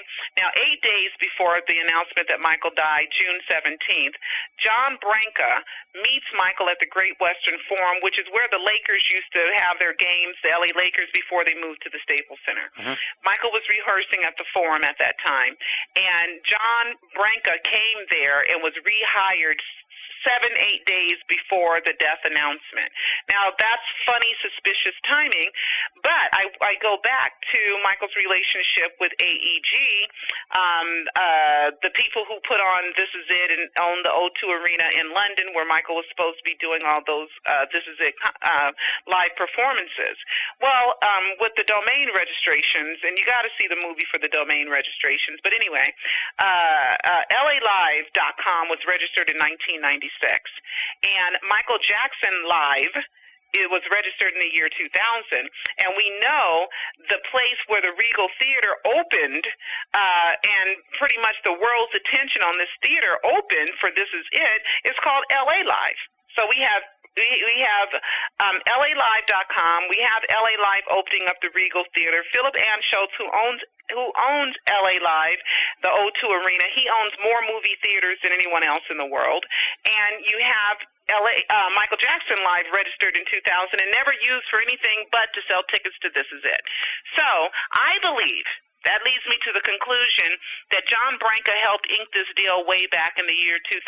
John Branca, once he saw Michael's press conference, March 5th, 2009, announcing This Is It, was working his way to get back to Michael saying, you know, hey, I got a part of this deal. It's ironclad. No matter if you fired me or not, I'm in. And that's why John Branca made an emergency and came to the forum where Michael was rehearsing, not to an office, not when there was time, in an emergency. If you need it done right now, then come. I'm at the rehearsal. You see what I mean? Yeah. And so I do not believe that anyone at the time that Michael, the announcement that he died, really wanted him dead. People talk about the Illuminati, secret societies, but I think Michael was already pretty much thought of as a joke or a child molester. His image and his ability to make money and his ability to be a world-class superstar was already diminished to where it was hard for Michael to even get anything done. Right. So I don't know exactly who would want him dead at that particular time. I don't think John Branca or Tommy Mottola, who Michael had a falling out with, who was the head of Sony at that time, really wanted him dead because he was pretty much depowered at that point. He wasn't like a priority. He's neutralized. So I don't know who would really want him dead. Yeah. So you think maybe this meeting, this hasty, put together meeting, was more in line with the death hoax then? Yes, I certainly do. Interesting. I most certainly do. So if this is a death hoax, what's the role of Conrad Murray? Because he's really taking it on the chin here in a big way, because he looks just ridiculous, as you've pointed out over the course of our conversation here. So do you think he was in on it, or do you think he's like, he would have to have been in on it, I guess, right? Well, I would think so, but I don't know. Yeah. I don't know. Certain people, things are played out. Dr. Murray, everybody's talking about $150 a month. Well, Dr. Murray never got paid a penny. And why are you working for someone for 2.5 months, never getting a check, and don't even have a signed contract? What is that all about? Please, what is that all about? So you don't even have a signed contract, Dr. Murray? And a hospital isn't even involved because the propofol was shipped to the baby mama's house, to Nicole Alvarez's house, his girlfriend. Yeah. Well, you So got the hospital isn't even involved in the shipment of the propofol. So Dr. Murray, I can't say exactly, the whole plan and how they have it planned out, but it's planned out. And we'll see what happens in the Dr. Murray trial. We will see what happens. Well, what do you think's going to happen? Do you think he's going to be found guilty, or do you think it's going to be sort of some kind of inconclusive thing? Well, the whole thing is about reasonable doubt. And there was propofol found in the stomach. And how did propofol get in the stomach? And I believe that if this was, some cryogenics dead body that has been made to look like Michael Jackson, cryogenics, there was an article on June 26th, the next day after the death announcement, about Michael's body being cryogenic, next to bubbles or something, and I thought, dang, already the next day, you're talking about freezing the body, my goodness. So I thought of that as a clue, and they had to get the propofol in the system some way, right, if it's a dead body, so it's easy to pour it down, let it go down to the stomach. So, yes, there was propofol found in the stomach. Dr. Murray is going to claim that Michael must have drank it, because how else did it get in the stomach? Then there is the desperation of Michael asking nurse Sherilyn Lee for the propofol, which led, investigators to investigate about propofol when she said Michael was begging her for it. Propofol there wasn't a system in place to even detect propofol in somebody's bloodstream because it's supposed to dissipate rather quickly until 2008. So there's all kinds of information that I'm just a walking Michael encyclopedia of information. So we're going to see what happens with Dr. Murray, but the surveillance tape's missing, the propofol in the stomach, the possibility that he drank it, the desperation. Also on Michael's history tour, or Dangerous, one of the tours, there was an anesthesiologist that traveled with Michael before that and supposedly gave Michael some comparative type of propofol to put him to sleep because he had a hard time with his adrenaline level and bringing him down after he toured, and he had a hard time sleeping. Also, there's other doctors who say they have given Michael propofol. So we don't know. I mean, the doctors are going to bring up reasonable doubt. All types of reasonable doubt is going to be there. So we will see what happens with Dr. Murray. Now, I want to parallel Elvis again, bring that up. Yeah. Elvis's doctor was accused of overprescribing Elvis Presley. And his first trial was a hung jury, and the second one he was acquitted. Just to let people know, if you want to keep the Elvis-Michael parallel going, I cannot take a hung jury and go through this again each year. Oh, gosh.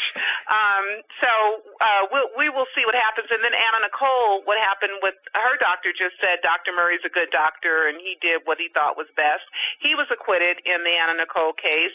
Her psychiatrist was convicted, and Howard Stern, her lawyer, was convicted, but Howard Stern's conviction was overturned. And the psychiatrist that gave her a lot of medicines, her punishment was a $100 fine and a year probation. Oh, God. So this could all end up being proverbially swept under the rug. I mean, this guy could get like a slap on the wrist or something. It may not even turn out, he may walk away scot-free. Conrad Murray, I mean. Yeah, we'll see what happens. Reputation notwithstanding, of course. I don't believe that Michael Jackson is dead. I mean, there's things that happen with me as an individual that I'm going to put in Pseudocide, too, because I'm going to write another book and probably produce another documentary as well, as far as what keeps me with a lot of confidence and what gives me strength to keep believing. And there's lots of things that happen in my life in regards to Michael Jackson personally that gives me strength to forge ahead, despite the whole world thinking he's dead. Well, you can't just say that and not give me a nugget here. What do you mean by this? Come on, Pearl, don't do this to me. What are these things that keep you?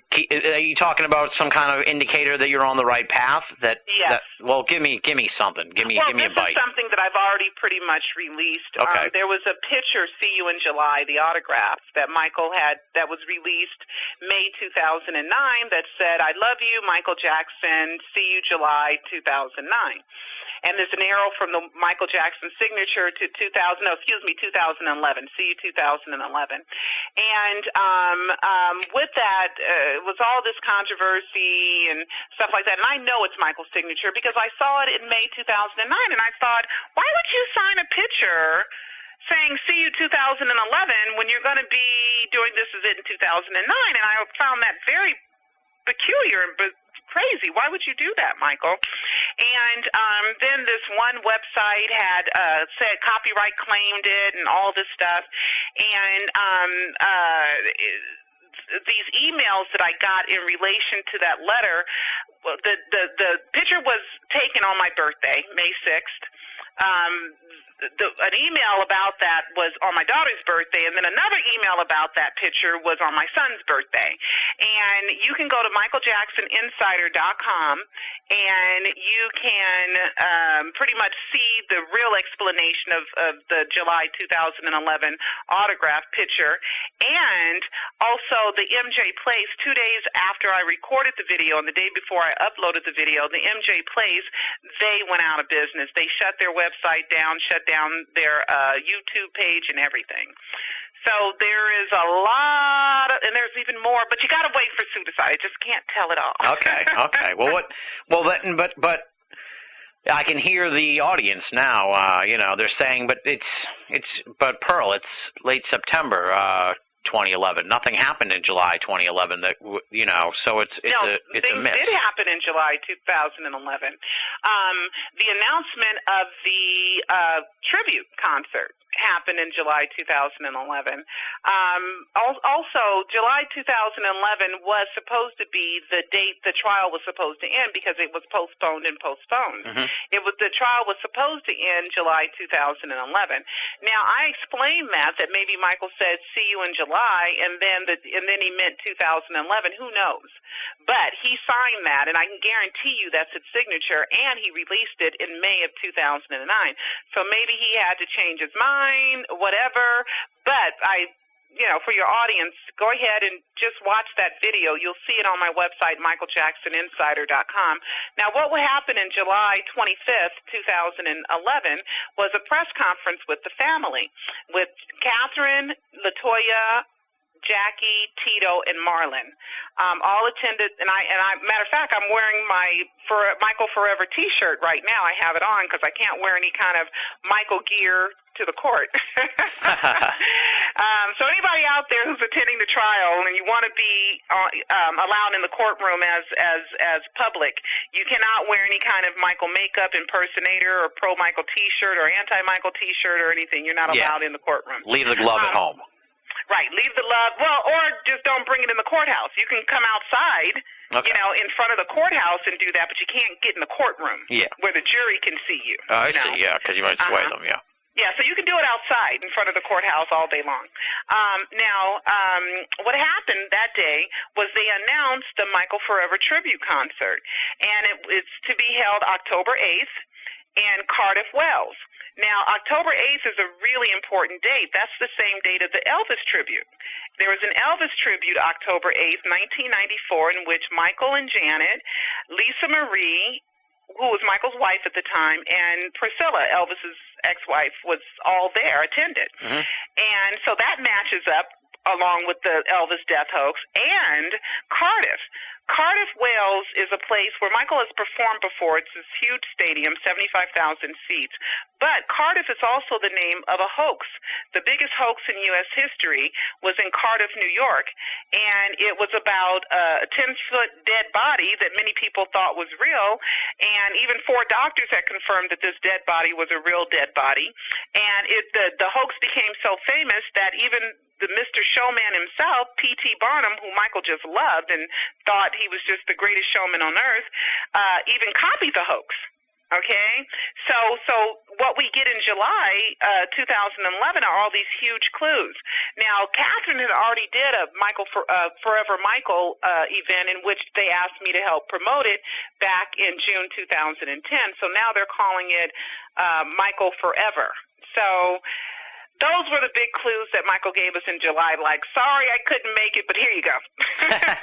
Okay. Well, we'll get closer here as we get to the end. We'll get to sort of what the future might bring. But you also introduced the idea in the film that this death hoax was part of an FBI sting operation or some kind of investigation maybe by the government, because that raises... Because when you're talking about the death hoax, and I know you say in the film that it's actually not illegal to fake your own death unless you break some laws doing it or something like that, but it would stand to reason that if Michael Jackson faked his death, that... I mean, I don't know. I guess the question is, there's a lot of questions bundled into my rant right now, so I'll try and unwrap them. But how many people could really be in the know on this? I mean, this sounds like quite an extensive operation, and maybe, as you say, if it was an FBI operation, that would help keep it under wraps. So, I mean, I guess just talk to the line of thinking I'm throwing out there. Yeah, well, Marlon, Michael's brother, who is the closest to age than any other sibling, Marlon, he was wearing an FBI hat the next day. Why is Marlon wearing an FBI hat? You know, what is that all about? June 26th, Marlon's outside of the Havenhurst mansion wearing an FBI hat.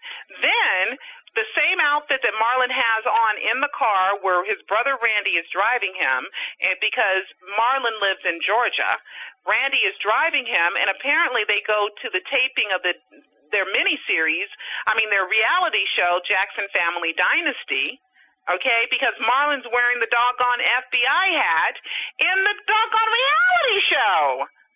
What is that all about? Now, the Jacksons are very savvy. Okay, they know wardrobe, they know images, they know perception. I mean, they've been in the business for 40-something years. They're very astute on what to wear and not to wear. And if Marlon is wearing an FBI hat, there should be a reason behind that. Yeah. So we have that, which led the fans into believing. And then the FBI releases they investigated Michael for 13 years on child molestation and found nothing. The FBI found nothing on Michael in 13 years that they investigated him.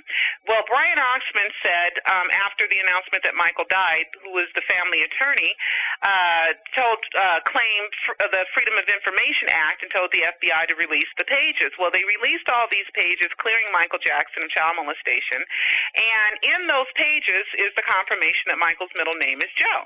Now, when you went to the FBI website, it had a page, and they named him Michael Joseph Jackson on the page. What the heck? Weird. Yeah, very strange, Pearl. This is all very strange. It's all very, very, very strange. And you got to remember, the police are the one that erased the surveillance tape. Only thing that they have is 4 minutes of Michael arriving home about midnight, 12:30 a.m., early morning of June 25th, going in the house. They erased the rest of the tape for the rest of it. So we don't know who all went in that house that night. Yeah. Exactly. Okay, and that's the police. Now, another thing I have to say. There is a picture it's on my TwitPics picture, but it's a picture, and it's the memorial. And the memorial was held July 7th. And in that picture is a picture of Magic Johnson, Randy Phillips of AEG, 2 of the EMT. Can you imagine that? 2 of the EMT officers, the paramedics, are in this picture with the producer, Ken Ehrlich, smiling. Oh, and the police chief. Why are they in the picture smiling as if they saved his life? Yeah. And then the L.A. police chief, he resigned, shockingly, resigned a few months after the death announcement that Michael had died. And why was the coroner in the 3rd row of the memorial? The coroner attended the memorial. Could it be one of those, I'm going to play devil's advocate again, Pearl, but just forgive me. Could it be just one of those things where the family appreciates what they tried to do, so they want them to be there? The coroner has nothing to do with live or dead. He doesn't get the body till it's dead. That's true. So, you could play devil's advocate, but you start stacking all this stuff up. Like I said, I did the same thing. Tim, I did the same thing. Absolutely. Please don't take it as Oh, no, I get it. I did the same thing. I excused so much for 8 months. for 8 months, I excused everything until I just couldn't do it anymore. And then when I really dug deep into that, it was the most incredible story ever told, and I was going to tell it. Well, I commend you for that, for sure. Now, you sort of introduced the idea in the film that maybe that Michael had used some kind of fake body, because I guess the greater picture of all this, or the greater question behind all this, is sort of, I'm sure you've contemplated this. I guess take me through how Michael would actually do this, because well, the easiest thing is just replace the body. Yeah. That's the easiest thing. And then there was real hot up in his room, and people think that the body was still too cold, so they wanted to raise the temperature. So the easiest way for Michael to pull off a death hoax would not be to have a whole bunch of people involved, is just to switch out the body, because you have one EMT guy who deals with dead people saying under oath, Senoff, Senneff, he says that he thought that the patient was an old man, a hospice cancer patient. Oh, wow. Okay? Now, we saw Michael, 12 hours before, and this is it, performing, and he didn't look like a deathbed hospice cancer patient, and this comes from someone who deals with dead people. Mm-hmm. So, and then you have the coroner saying that the body was in general good health. So it's just all a mystery. But the easiest way that this could be done is that night, Michael had it all planned, and you just switched out the bodies. Boom. And it's easy from that point, because the body goes through all the channels it's supposed to go through. Yeah. And he sort of greases the wheels with money to make sure that the right people who may... No, the body is the body, the body's the body. They can do whatever they do normally. And they wouldn't check it. It would have to kind of look like him, though, right? I mean, you couldn't just substitute, some old dude with a beard, like a white, like a Santa Claus-looking guy or something crazy like that. It had to be, it had to be a body double, something that looked like Michael, of course. It had to have some kind of resemblance to Michael. And that's the only way that I could come up with to make it all simple, or there's a whole bunch of people involved. Right. And if there were a whole bunch of people involved, chances are this would have fallen apart by now. Well, unless it's the sting operation with the FBI again. Yeah. And what would the FBI, they would be sort of looking into people who would want to take out Michael Jackson. Take him out, right. Yeah. And Michael said that there were people after him that wanted to take him out. And I, for one, I think it was in 2006, I had called the FBI and lodged a complaint against a petition that called for people to kill Michael Jackson.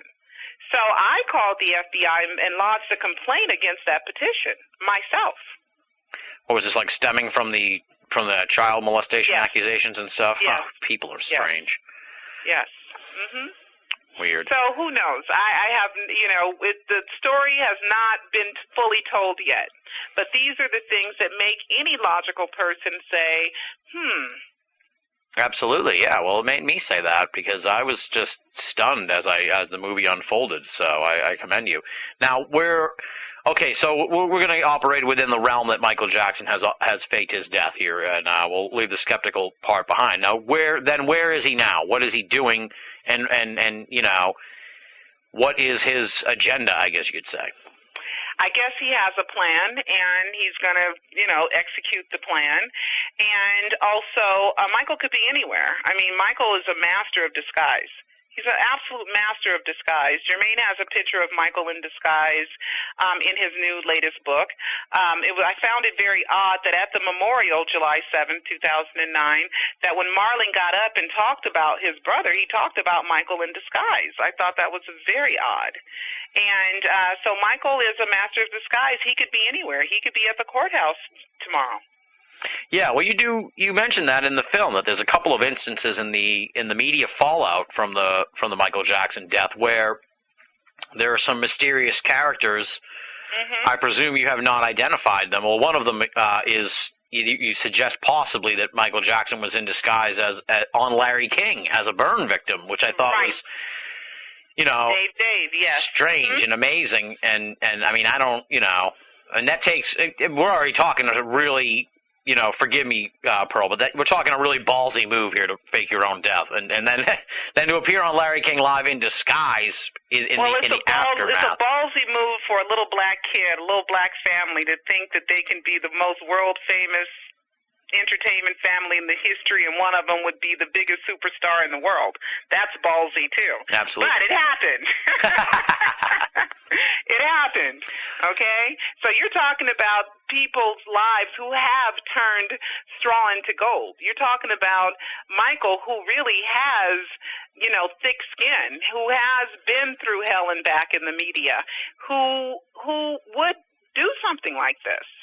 Yeah, that actually, now that you say that stands to reason in a way, because he would kind of get the ultimate, response or tweak against the media, who really vilified him for all these years, to fake his death and then to sort of screw him in a way, to say, "Ha, I got you back." You know what I mean? And I can That's see exactly the right. motivation in a way. That's exactly right. Mm-hmm. That's exactly right. And then you have Lou Ferrigno, in interviews right after the announcement that Michael died, saying, Michael used to put dummies in ambulances and and love pranks. And you're like, what? We've touched on a whole bunch of different clues, but I feel like we might be missing some. I mean, what other sort of like big clues stand out that we can use here to sort of sway any audience members that are on the fence? Well, I think that now is the time to tell the listeners that they gotta watch the movie. Absolutely, yeah, Michael absolutely. Jackson really did, because there was so much information here, and they need to brush up on it and hear it in context and hear it very in a way in which I tried to make it as chronological as I possibly could. And then also the e-movie book Suicide, that Michael Jackson faked his death to save his life. I have a patent pending on that book, because that's the one and only book where you can read and watch movies at the same time. Because what happened when I was writing the book, I wanted to show everybody proof and evidence of what I'm saying. And so the book is filled with links. So as long as you download the book to any computer device that has an internet connection, you can read the book, and when a link comes, you can click it. And believe me, when I published the book May 2010, all the links worked. But some of them may work, may not, may be moved, but most of them still work. And so you can watch and read at the same time. So with the e-movie book, I would suggest to go ahead. We've given you so much information here, and hear the rest of the story. Yeah. Nice plug there. I like that. You're good, Pearl. Now, you do say in the movie that it's not illegal to fake your own death unless you break some laws doing it, or do some fraudulent stuff with insurance. But I feel like if the death hoax is as we've laid it out here, there has to be some kind of illegality involved. I mean, you can't be running around with a fake with a dead body that I don't know the laws. I'm not a lawyer, an attorney, but I'm sure Michael has them, and I'm sure they've looked everything up, and I'm sure that they've crossed I's and dotted T's, and some illegal activities just are fines. You can. Like Casey Anthony, for example. Yeah. She was acquitted of all criminal charges, but they made her pay for the court costs. Right. They are going to make her pay for the court costs. So maybe Michael, if he has to pay for the Conrad Murray trial, not a problem. And he has lawyers to help him out. Now, there is a series on, I think it's Discovery Channel, and there's a series now called I Faked My Own Death. It's a TV show. Oh, wow. Yeah, because I was going to say, you rarely ever hear about people who fake their own death. Isn't that weird timing? Strange. And I watched the series the other day. There was even a black guy that got burned and mentioned Michael Jackson. And when the law finally found out he faked his death, since he did it to save his life, he was not punished.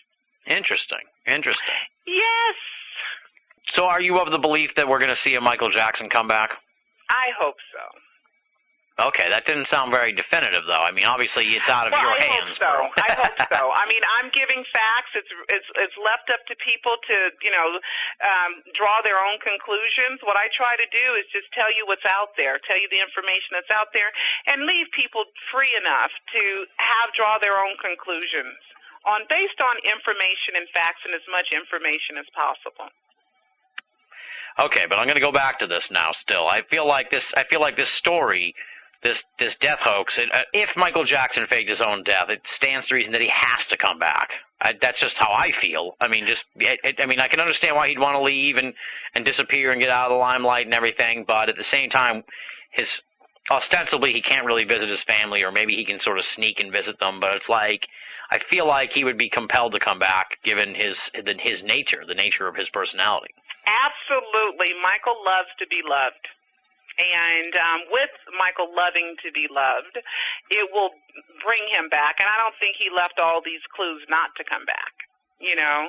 And I'm hoping that in his heart of hearts, he will come back and shock the world, because that's what the Jacksons do. He is the greatest entertainer that's ever lived. It's hard to prove a negative, but is there anything that could convince you that he is dead? Undo all these facts. Undo all these facts, perhaps, you know. There will come a time where it's not as important to me. If Michael faked his death or did not fake his death, it is what it is at one point. But I'm hoping we're all on the right track. I mean, Michael's fans are very diligent, and I didn't discover all these clues. Michael's fan, there's a whole death hoax community out there that searches for clues, finds them, discusses them, verifies, and double checks them. So Michael's fans really deserve, and that's why you see over 200 credits and at the end of Suicide and also in Alive, because those are the fans that have contributed their hard work, and I'm telling you, they have been absolutely excellent in their investigation. Right. Well, this is the kind of story, too, that, you know, if we're sitting here 10 years after the death of Michael Jackson and he still hasn't made his comeback in 20 years, 30 years, at some point you kind of have to wonder what really happened there. Maybe he didn't fake his death. That's the sort of thing that would convince me, I guess you could say. Absolutely. Yeah, time will tell. Yeah. Time will tell. Time will tell. But right now, it's definitely not over, because tomorrow is the start of the trial. You know, the Conrad Murray trial starts, so it's definitely not throwing the towel time yet. And do you expect a lot of information? Obviously, there's going to be a lot of information that comes out in the trial. I have a feeling you're going to have your eyes peeled for inconsistencies that will help, you know, massage this death hoax story. Yes, I will be releasing videos on YouTube. I will be doing live updates on my Twitter account and Facebook, and also on my website, michaeljacksoninsider.com. Okay, what's the Twitter feed? The Twitter.com, and it's at Pearl Jr. PEARLJR. Okay, and Pearl Jr. And I also brought a on new Facebook. tablet to make sure that I'm good. I'll be able to tweet right from the actual courthouse, not the courtroom. We're not allowed to do it from the courtroom. Okay, that's the courthouse. Yes. Yeah.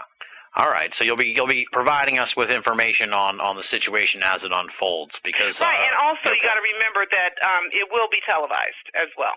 Oh, okay. So we can look for you in the audience? I should. If the audience comes my way, I'll be there. Oh, excellent. Now, if the camera comes my way, I'll be there. I gotta bring it back, I guess, to just the critics, the skeptics, the doubters, you know, and I appreciate all that you've given us here tonight, and obviously I appreciate all the listeners who stuck through this interview and really with an open mind. What do you say, and what does the death hoax community say to, you know, the skeptics who say, and I don't mean you personally, Pearl, this isn't an attack, this isn't a pejorative thing, this is, you know, just a psychological type of thing, you know, that all you guys in the death hoax community, you just can't let him go. You just can't let Michael rest in peace, and that you have to accept the fact that he's dead. Like, I'm sure you've heard this argument before. Oh, so, like, plenty of times. Mm-hmm. What is your response to them? You don't know what I know. All right. I like that. Okay. It's really that simple. Well, that's true in a sense. It stands to reason, because a lot of people, they watch the news and then they don't really, you know, they accept what they see on the news. They're not going to go follow the story here that maybe Michael Jackson faked his death. Plus, people have been conditioned to not believe that kind of story via the Elvis they've stuff. Been conditioned to not believe it, absolutely, because Elvis never came back. Mm-hmm. Exactly. So, all right. And that makes it even more genius on the behalf of Michael Jackson. How long do you think he was planning this? I think, well, the first 1994 is the first time that in print it says Michael Jackson plans to fake his own death, and that happens to be the same year that Michael attended the Elvis tribute in 1994. So I believe it goes back to 94, and I also believe that he planned on doing it around the year 2000 too, because of the Invincible album, and you hear him saying, "I'm unbreakable, I'm still here. Heaven can wait." So with the Invincible album, I do believe that Michael had planned on faking his own death with Invincible because you listen to the songs and even the word invincible as well. And also that's the time that with the Rabbi Smoley tapes, the Michael Jackson tapes, and he did that book at that time, the audio book that didn't come out, that Rabbi Smoley didn't release until after the announcement that Michael died. So I believe that this has been a plan of his for many, many years, but he had to make sure that he wasn't wanted by the police because, he had two big things that happened in his life. So after the allegations in 2003, I think it really prolonged him doing the death hoax back then. Now, what about, Michael Jackson clearly loved his children. Why, I believe they know, of course. I presume, okay, well, I presume they do know, obviously, Yeah, because those kids sure did bounce back quick, didn't they? Well, that's the thing. I mean, I guess it would stand to reason then that if he faked his death, that he still maintains contact with them, because that would break a father's heart to walk out on their children like that. No, the kids would know. Yes, and even with the Twitter, there's little clues that happen from family members with their Twitter accounts and stuff like that. So, of course, the kids are all, like moving right along. Daddy's dead, but moving right along, So I definitely believe the kids not only were know about it, but they were prepared. And they were prepared for this. Well, I find it strange too. And this probably goes beyond the death hoax, but just that for all these years of the children growing up, they were like completely sheltered from the media and everything. And now that Michael Jackson is ostensibly or allegedly dead, it's like there's no barrier, no protection for these kids. And it was like, to me, watching the Michael Jackson Memorial, obviously the most stunning and heartbreaking moment was when his daughter started talking, because it was like, you're hearing from someone who really we had never ever heard from before. That to me was just like something very bizarre and stunning and just overwhelming. Until you learned that she had an earpiece. Oh, she had an earpiece. She had an earpiece in her ear, and that when you really look at it, the tears really didn't fall. Of course, my heart was broken, just like the world's heart was broken when she did that. I was under the impression that not only did she lose a daddy, but I lost, somebody that I've been in love with since I was a child, Mm-hmm. as, a fantasy love, my idol, my, my superstar as well, that I shared her pain at that time. And then, Joe, week after the memorial, Joe said, yeah, Paris wants to be an actress. Very interesting. There you have it. Again, this one also kind of goes beyond the death hoax, but as you're saying here that Michael Jackson was your superstar, and obviously you loved all his work and everything. And I have a good friend who is in the same position. He was a huge Michael Jackson fan. We were kind of talking about this. I just wanted to get your sort of take on this. It's sort of like a double-edged sword in a way since the death or alleged death of Michael Jackson, that so much new material has come out, and he's really sort of, his reputation has been restored, and it's sort of like a bittersweet situation. So whoever killed him didn't do a good job of destroying him, did he? Well, theoretically, wouldn't the people that wanted to kill him, this is exactly what they wanted, to rebuild the reputation so they could milk it like Marilyn Monroe and Elvis and everybody else. The only people that are really getting paid, really are, the Jackson estate, which is a living estate, by the way. They're the ones that's making all the money. You got two executors, McLean and John Branca, and you have Catherine and the children, and then other people would make money off of Michael. Sony's back, recording for Sony, Cirque du Soleil. All these ideas that Michael had that he couldn't get done when he was living are now getting done now. Right. You know, so I think that I think it's worked magnificently. You know, the death hoax of Michael Jackson has been a tremendous success.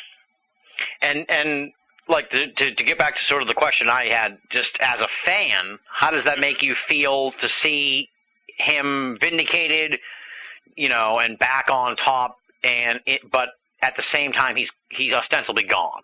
Do you know what I mean? How's that feel? Bittersweet or what? Bittersweet, absolutely. It's definitely bittersweet. Because I miss Michael Jackson. I was a fan of Michael Jackson, but of course you grow up, you fall in love, you get married, you have your own children, you have your own life, you have real life loves, you know. Yeah. And Michael just becomes kind of a memory of love, a childhood crush type of thing, not reality. So when I went into that 2005 trial, I wasn't a current fan of Michael. I wasn't currently obsessed with Michael. You know, I was just kind of going because someone asked me to go, and then I ended up, you know, learning the truth and really changing the direction of my life to be an activist for justice for him. And yeah, I'm a fan who can say on this earth that they never liked or danced or sung to one of Michael Jackson's songs? You know, most people have been a fan of his one way or the other, music, song, dance, video, the person, the man, the humanitarian, or whatever. So I'm not alone in at one point being a huge, huge fan of Michael Jackson's. No, absolutely not. I mean, he was popular all over the world. Yeah, but I'm also honest and fair, and I'm also a mother, and there's no way on heaven's earth that I would defend someone who I thought was guilty of molesting a child. There's just no way. Yeah. There's just no way. You could be Jesus Christ, and if you were wrong, you're wrong. You know? Yeah. Well, you know, like I said earlier at the start of the interview, it all seems, to go back to sort of that bittersweet emotion. It just, you know, you see, it's just like sort of galling in a way to see the mainstream media now they're sort of like telling a more fair story about the trial and everything else. It's like they, you know, it's like, where was all this fair perspective when the trial was happening? It wasn't around. Absolutely, it wasn't fair at all. It was a lynching of a guy and his reputation, and they didn't care about his children then. You know. Yeah, it's unfortunate. It was unfortunate, yes. Well, I think you've done a fantastic job here laying out the Michael Jackson death hoax case, and of course, there's so much more in the film. Alive, is Michael Jackson really dead? And of course, the E-movie book, Pseudocide, did Michael Jackson fake his death to save his life? You've teased us with some future stuff. So what do you have in the till? What do you have cooking? I know you're obviously heading out to the Conrad Murray trial starting tomorrow, but you know, what kind of stuff can people look forward to from Pearl Jr.?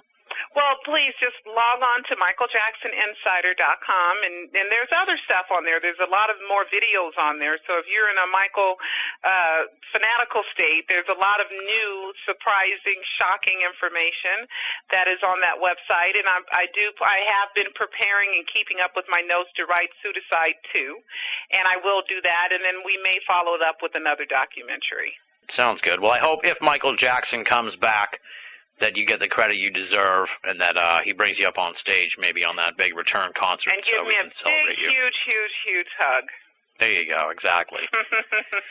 Well, on that note, Pearl, I can't thank you enough here for coming on the show. I appreciate your open-mindedness and allowing me to sort of take the skeptic's route at times, just so, you know, we could really bolster this case as best as possible. And I appreciate you giving us so much time and really laying out the details of this death hoax theory.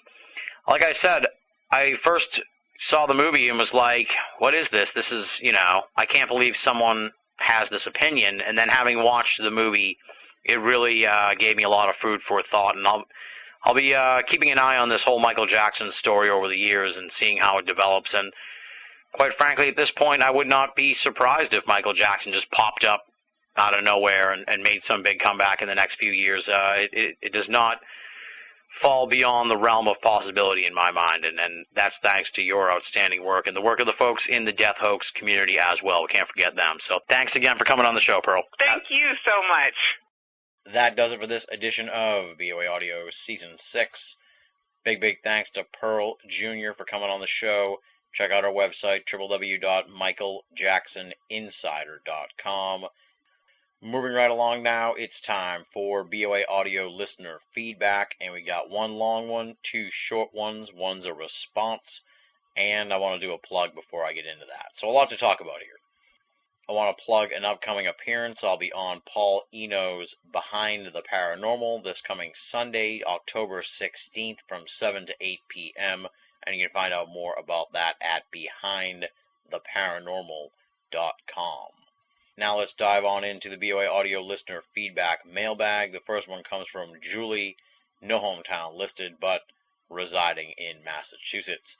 Here's what she has to say. I am a huge fan. I wanted to write to you because I think you are really good and deserve encouragement. My husband and I are also Massachusetts, in your age range, who like to ponder what you call the esoteric. I especially have been obsessed since birth with UFOs, abductions, mutilations, etc., and everything that my dad would call the occult. In addition to this, we also really like beer, so there you have it. The only thing I don't like about your show is that there aren't more of them. You are polite and considerate of the guests, but you don't kiss their asses, and you aren't afraid to ask questions. You actually seem to listen to your guests, which makes for entertaining conversation. Keep going with your own flow. I'm trying to write a book myself on Cape Cod and its mysteries. Maybe you'll interview me someday. I don't know if anyone's written a book about it yet, but have you heard of the case of Ursula and Sabina Eriksson? Very interesting shit. It would make for a good show. Tie it into the super soldier thing or mind control or something. Anyway, thanks for all the wonderful hours of entertainment. Julie. No hometown listed, but residing in Massachusetts. Thank you for writing in, Julie. One of the reasons why I picked out this email is because it's kind of strange. We got two husband and wife emailers over the last couple of episodes. I don't know what it says about BOA Audio, but I guess it means that we are family entertainment. Yeah, like I said, thank you for writing in, Julie. I would be psyched to meet up sometime with you and your husband, grab a beer, and talk the esoteric. I'm always happy to meet folks who listen to the program and live within range of BOA HQ. Thank you for your very, very kind words about the program and my style. I have not heard of Ursula and Sabina Eriksson and their story, but I will definitely check it out. Sounds very, very weird. And finally, of course, Julie, best of luck with the book on Cape Cod and its mysteries. Keep us posted, and once things get rolling, I would be happy to have you on BOA Audio. Next email is a short one, comes from Brock, no hometown listed. Here's what he has to say, or should I say ask. He wants to know, do you guys have an email newsletter letting people know what audio shows are coming up? Be of good cheer, Brock.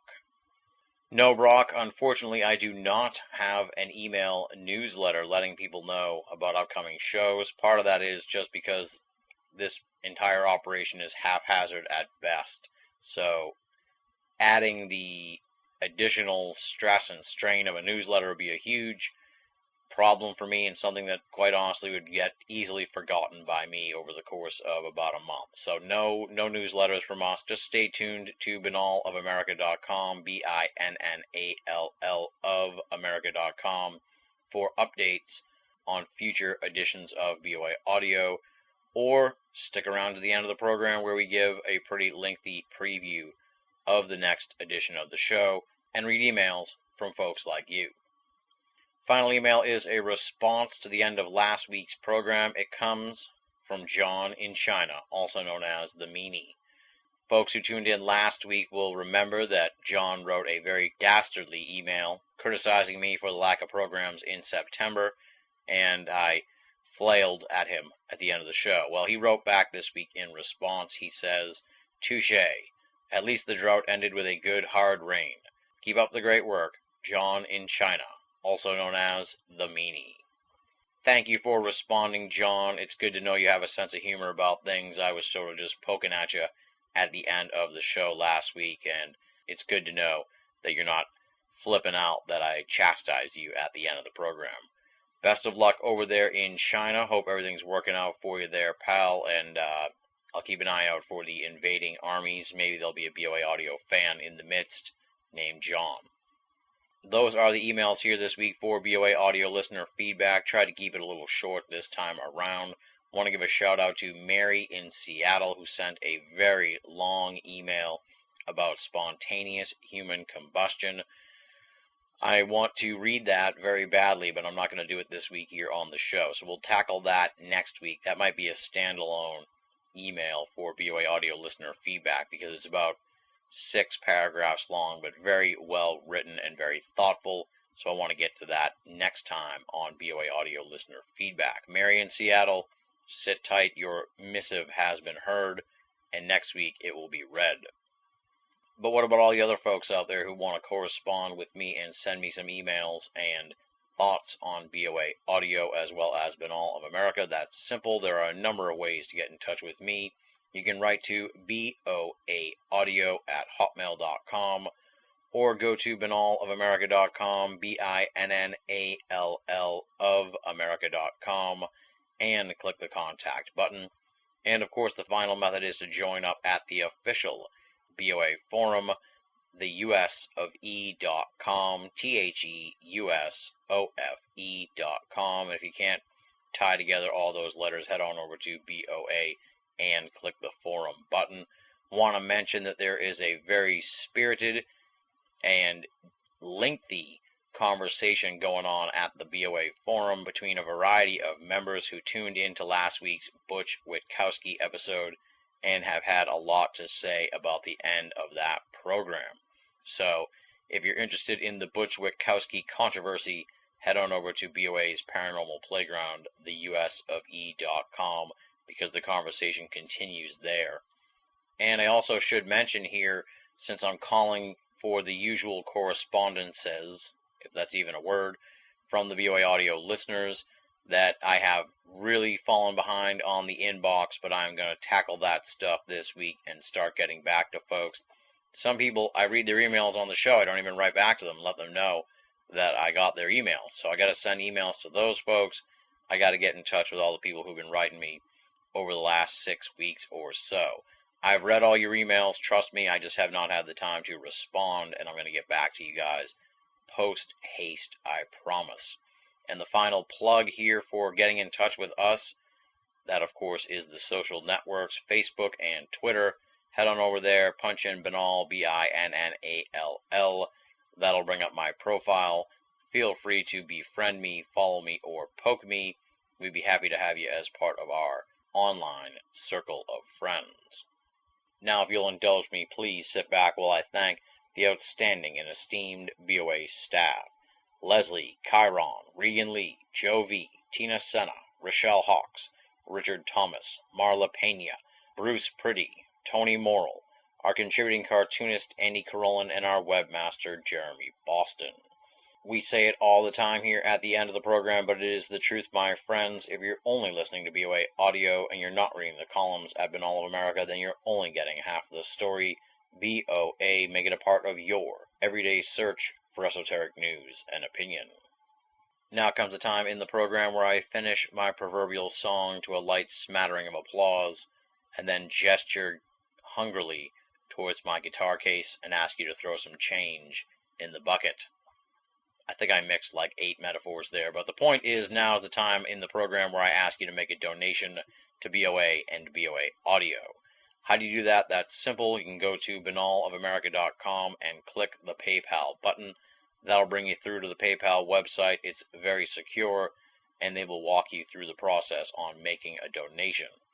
But I know there are a lot of folks out there who don't trust the internet and they just want to make donations via snail mail. That is also an option here. You can mail your donation to Tim Banal, P.O. Box 232, Pinehurst, Mass. 01866, and you spell Pinehurst Pinehurst. So altogether it's Tim Banal, P.O. Box 232, Pinehurst, Mass. 01866. And if you're making a snail mail donation to the P.O. Box, all we ask is that you make your donation payable to Tim Banal and not Banal of America, because my bank is anal and they will not cash those checks. And of course, please include an email address so I can shoot you a line and say thank you for your donation. Wrapping up the donation aspect of the program, as always, I feel I need to stress, no donation is too small, and all donations go towards Banal of America and BOA Audio to help keep the entire franchise up and running, freely available, and commercial-free for all of our great readers and listeners the world over. Next time on BOA Audio, we've got both a heartbreaking and heartwarming edition of the program with our guest, Dr. Greg Corbin, author of Beyond Reason, Lessons from the Loss of a Gifted Child. Greg is going to share the story of his son, Brian, who, shortly before his 9th birthday, revealed to his family that he believed he would not live to see double digits. Eerily, Brian's prediction proved correct when he died months later. Greg is going to recount the myriad of clues and knowing behavior exhibited by Brian leading to his death, as well as the series of strange incidents following the tragedy, which indicate a stunning self-awareness possessed by Brian with regards to his impending death. We're also going to talk about other children who have predicted their death and how the phenomenon is chillingly pervasive. It is an episode of BOA Audio that may have you reaching for the tissues and will certainly have you very spooked out. That's next time on BOA Audio. And on that note, we close the book on this installment. Big thanks once again to Pearl Jr. for coming on the show. Thanks again to Julie, Brock, and Jim for contributing to BOA Audio listener feedback. And last but certainly not least, I want to thank you folks out there, the hardcore BOA Audio listeners. You guys are the best. I'm trying to tighten the reins here a little bit on the program, trying to come at you around every 10 days or so. We're looking at the finish line here of Season 6. I'm going to have more information on that in a couple of weeks. It's been a wild season. I wouldn't trade it for anything because the content this year has been just stunning and stellar, in my opinion, and I hope you've been enjoying the ride. This program would not continue without your support and encouragement. So thank you for everything you guys do for BOA. It is not lost on me, it is not forgotten, and it is certainly not overlooked. Thank you for making BOA Audio a part of your esoteric audio playlist. And until next time, this is Tim Banal, signing off.